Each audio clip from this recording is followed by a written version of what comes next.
दशकं 32 मत्स्य अवतारः मोक्षाब्दिरागम्।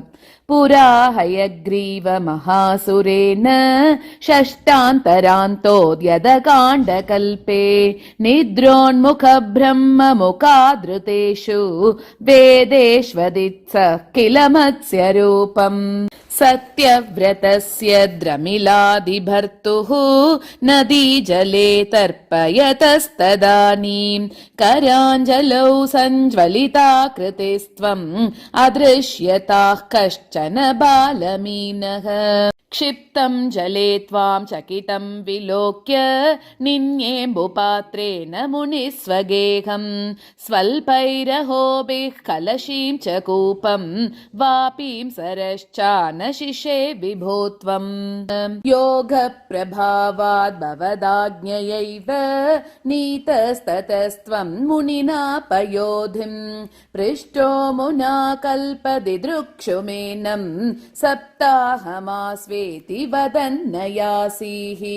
प्राप्ते त्वदुक्ते हनिवारिधारा परिप्लुते भूमितले मुनीन्द्रः सप्तर्षिभिः सार्धमपारवारिन् युद्घूर्णमानः शरणं ययौ त्वाम्।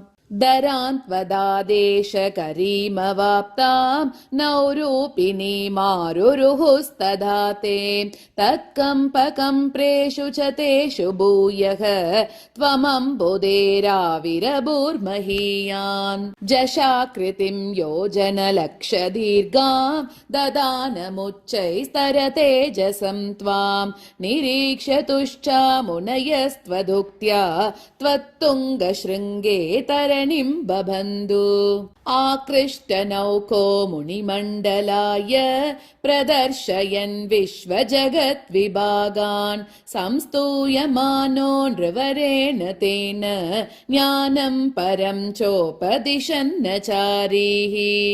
कल्पावधौ सप्तमुनीन् पुरोवत् प्रस्ताप्य सत्यव्रतभूमिपं तं वैवस्वताख्यं मनुमाददानः क्रोधात् हयग्रीवमभिद्रुतो भूः। स्वतुङ्गशृङ्गक्षतवक्षसं तं निपात्य दैत्यं निगमान् गृहीत्वा विरिञ्चये प्रीतहृदे ददानः प्रपञ्चन आगारपते प्रपायाः।